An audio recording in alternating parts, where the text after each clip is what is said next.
last week on Way Out West. After weeks of traveling on the trail and dodging the antics of a sneaky bandit, Dusty and Dallas have almost made it to Tumbleweed Canyon. They're hoping that Tumbleweed Canyon will be a town of riches so they can go back and rescue the people of Rowdy Town from that scoundrel of a mayor. Can't go any farther. That was the longest trail ever. Whoa. Yes, sir. You gotta be tough as nails to get to Tumbleweed Canyon, but I'm pretty sure we're getting real close. Oh, when I signed up for this, I didn't know I'd be outrunning buffalo stampedes and climbing desert boulders. My legs feel like jiggly centipedes. I told you we should have listened to that nice feller who offered us his horses. We would have returned them. That's not why I didn't want to ride them. You're scared of them, aren't you? No. Anytime I ride, it makes me all green around my gills, if you know what I'm saying. Let's just say my beans and biscuits come back up real fast. You really ain't meant for this cowboy lifestyle, are you? Well, it don't come natural, I guess. But I know all this is gonna be worth it when we finally make it to Tumbleweed Canyon. We gotta be getting close, right? Well, according to this map, means we should be right about here, which means Dallas! Huh? There it is! Woo! Dusty, we did it! Yeah! Ooh. Yeah, you're about to make my beans and biscuits come right up. Sorry. I guess I got a little carried away. I just can't believe we've almost made it to Tumbleweed Canyon. Yes, sir. Looks like we just got to get across Paradise Valley right up ahead, and we're there. Ooh. Now, how far do you think it is? You think we can make it into town before sunset? It looks like that valley is really long, and we don't want to get stuck camping down there. It can be real cold in the valley at night. Oh, well, that's good thinking. Alrighty then. I'll go fetch us some brush for a campfire. Ooh, what's for dinner? Take a wild guess. Not again. Yeah. Once we get everyone in Rowdy Town safely out west, I'm making a vow to never, ever eat beans again in my entire life. Just one more night and we'll get a tasty meal in Tumbleweed Canyon. I'll see if I can find some kind of water source nearby to top off our canteen. All right, good thinking. I'll see you in a jiffy. See you in a little bit.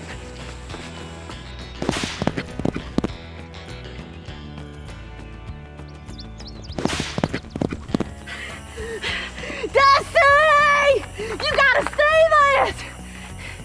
Dusty! Oh, where are you? Howdy! All right, bad news. There's no water nearby. Oh, did you have trouble finding some brush too? Well, no brush, but I did get something even better. That thing looks like it's falling apart. Oh, it'll make great kindling for the fire. No, no! It's chock full of great traveling stories about adventures out on the trail. Woo! Let me see. Oh, here. Well, it looks like it's traveling notes to me. Oh, look. Avoid the southern pass on account of buffalo stampedes. Oh, well, I guess that's been a problem for a while now, huh? No kidding. We know all about a buffalo stampede. Oh, look! Here's something about Paradise Valley. Oh, what's it say? It's known for the deadliest scorpions this side of the Rio Grande. Are you serious? Well, that sure doesn't sound like paradise to me. What else does it say? Nothing. Nothing at all. That's it. You just gotta watch for the scorpions. Dusty. All right. It also says something about dynamite traps hidden in the valley. What? No way! Oh, there ain't a chance in the world I'm stepping foot in a valley full of dynamite traps. But we have to. It's the only way to get to Tumbleweed Canyon. Oh, I can't believe this.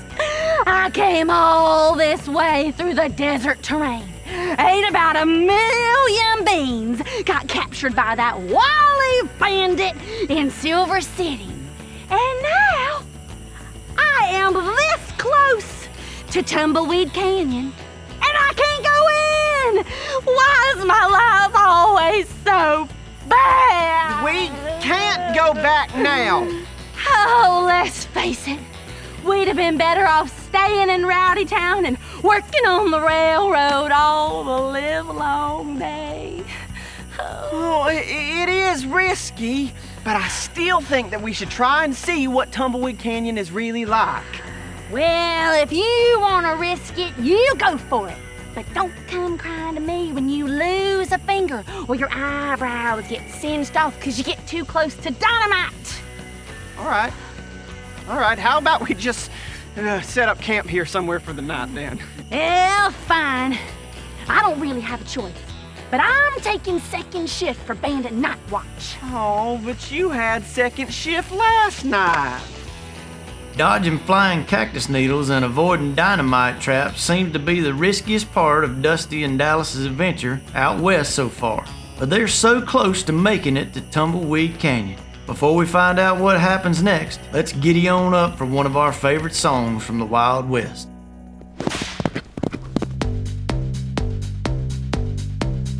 Hey there, how do you do? We're headed out west, but we're waiting on you. Kick up your boots and join the fun. Just follow along, watch how it's done. We're headed out west, and we're all in this together.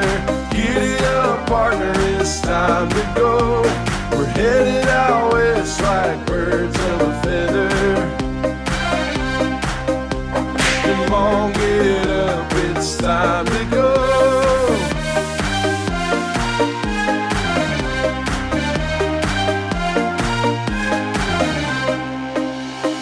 Do-si-do and howdy hi, saddle up, it's time to ride. Get on your feet, lickety-split, stomp your boots and just don't quit. We're headed out west and we're all in this together. Giddy up, partner, it's time to go. We're headed out west like birds of a feather. Come on, get up, it's time to go.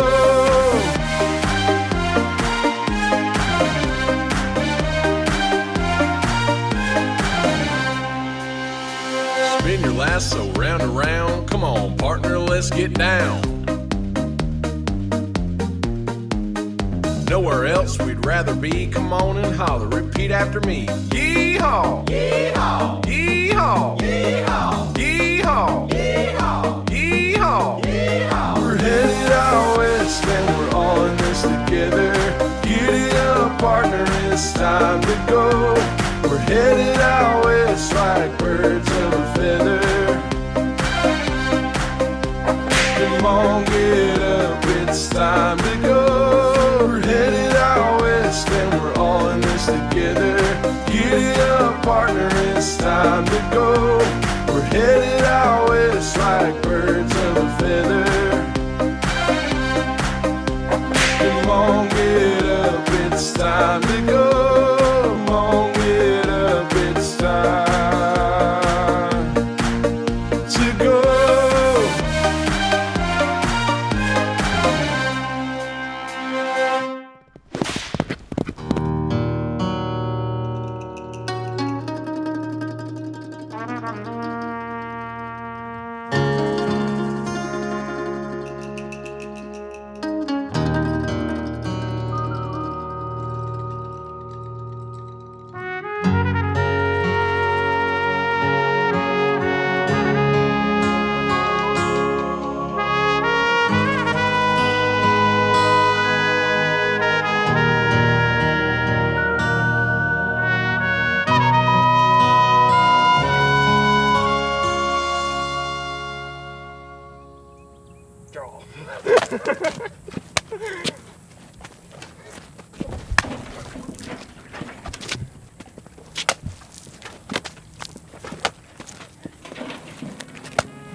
I surrender. Yeehaw!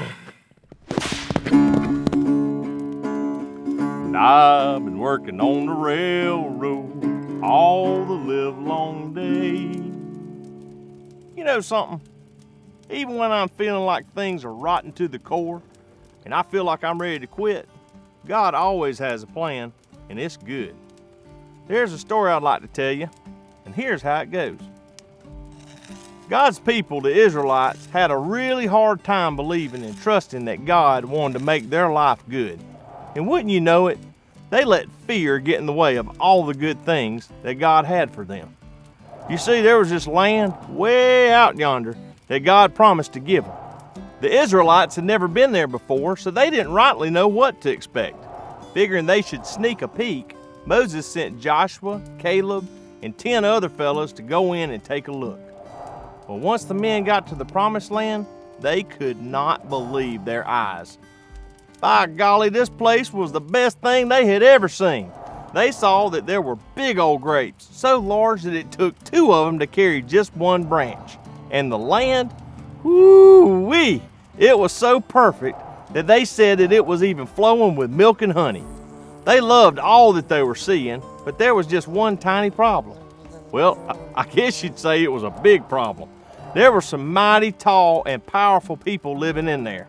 That's right, these people were taller than a West Texas cactus and meaner than a 2-headed rattlesnake. Not the kind of people you want to mess with, I'm here to tell you that right now. Now the 12 men, they hightailed it out of there and went back to Moses to tell him what they saw. Well, 10 of the men told Moses that the land was as good as it gets, but they sure were scared. They couldn't see any way that their lives would be good with such giants living there with them. They were saying all kinds of nonsense about looking like wee little grasshoppers compared to those people, and they might as well not even bother with them. But then there were 2 other men, Joshua and Caleb. Now they had a different story to tell. They told Moses all about the good things in the land, and they had the faith and believed that because God had promised them a good life, that they could have it. They told everyone they shouldn't be afraid because God was with them. But when the Israelites heard the report, they were still scared and shaking in their boots. And even though this was God's plan for them all along, they let their fear get the best of them and decided not to go into the land. All of that belly aching, it didn't go well for the Israelites. Do you know they had to wander around for another 40 years before they could enter into the promised land? That's a mighty long time to wait, wouldn't you say? I bet the minute they got in there, though, they were a hooping and a hollering, happy as a horsefly. You know, even when the going does get tough, we can know that God really does make our life good. When we trust in Him and we do what He says, well, we can experience all the good things He has planned. And that's something you can tip your hat to. God makes my life good.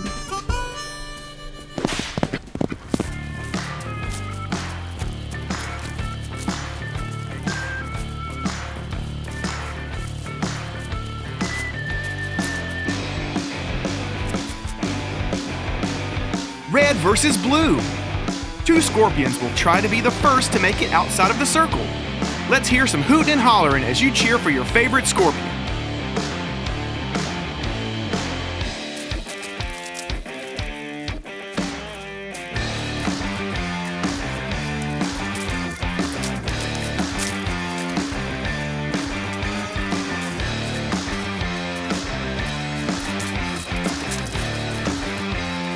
Blue scorpion wins! Way to go! Now get on your feet. It's time to sing.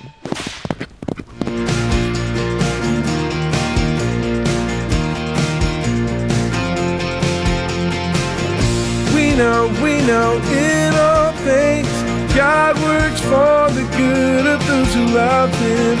We know in all things God works for the good of those who love Him.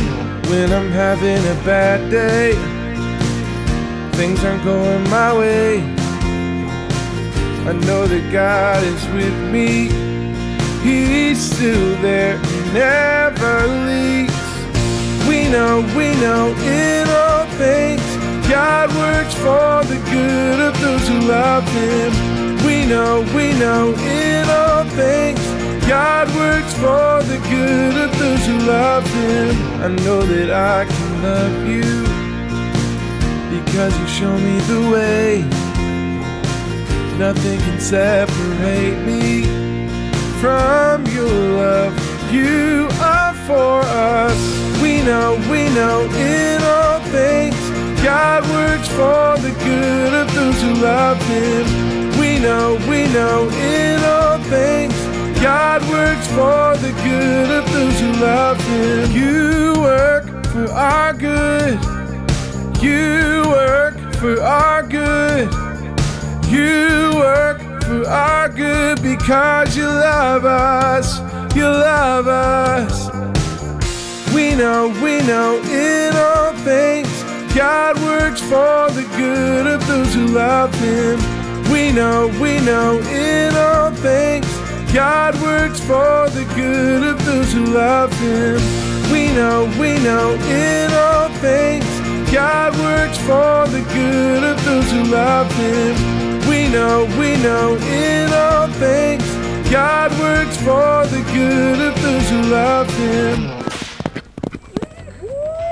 Doggy.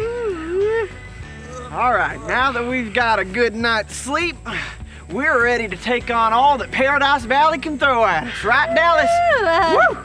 I think so. I know it's dangerous out there, but you were born to save the folks of Rowdy Town, and we are so close. Well, after you told me the story from the Bible while we were sitting around the campfire last night, it really had me thinking that if Joshua and Caleb trusted God and weren't afraid of what they saw in the land, then we don't have to be afraid either. Yes, sirree. Even though a lot of other people and leaders were afraid, Joshua and Caleb knew that they could trust God to take care of them. God had plans to make their lives good, and because they obeyed him, they were able to live life in the great land that God had promised. Oh, exactly.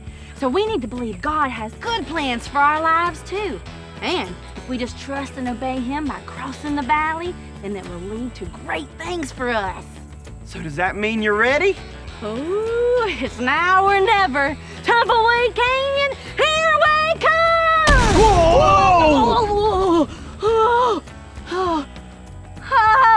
an armadillo or a lizard or something must have set off them dynamite traps. Oh, okay. Well, just keep your eye on the prize. Eye on the prize? This is not going to be easy.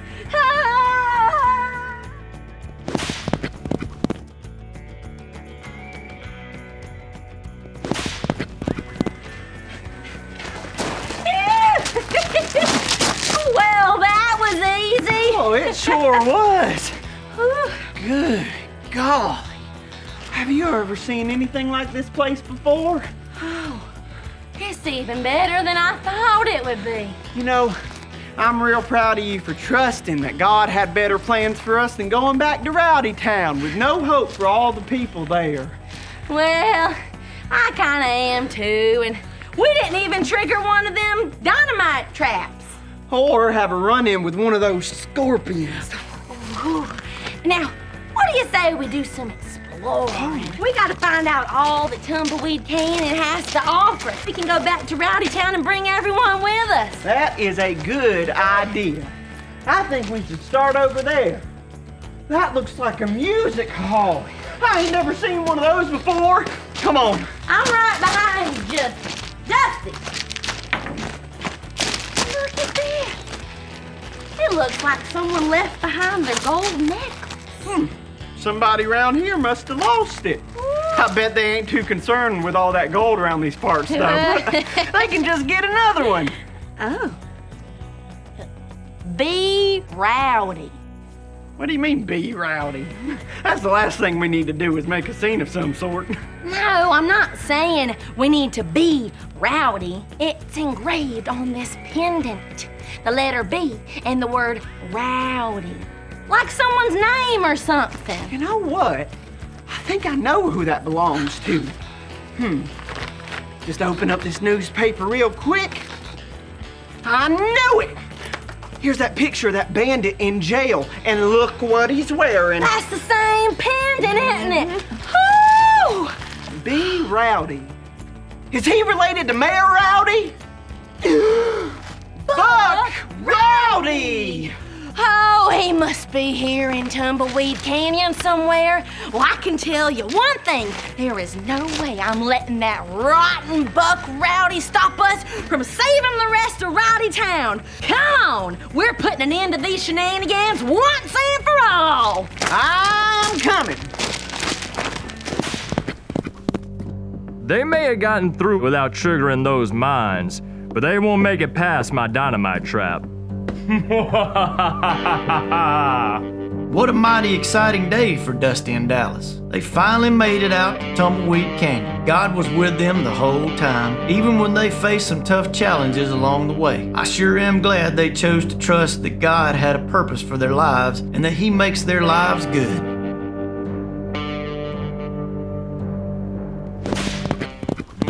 God makes my life good. For today's Rootin' Tootin' Review, we'll pan for gold to see if we can remember something we learned today. After hearing today's question, we'll start panning. When you see gold letters, call them out. See if you can guess the answer before they all unscramble. In today's Bible story, who chose to obey God and trust that He had good things for them?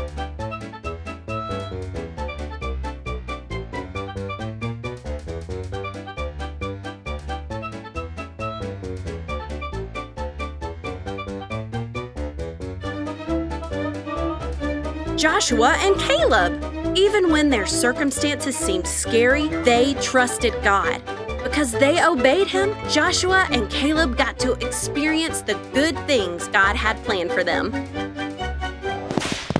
Seeing all the shenanigans happening out in the Wild West was a lot of fun today. Before y'all mosey on back to where you came from, let's bow our heads, close our eyes, and pray together. Hey God, thank you for working everything out to make our lives good. Even when we go through hard things, help us to see all the good that you're doing. We love you. Amen.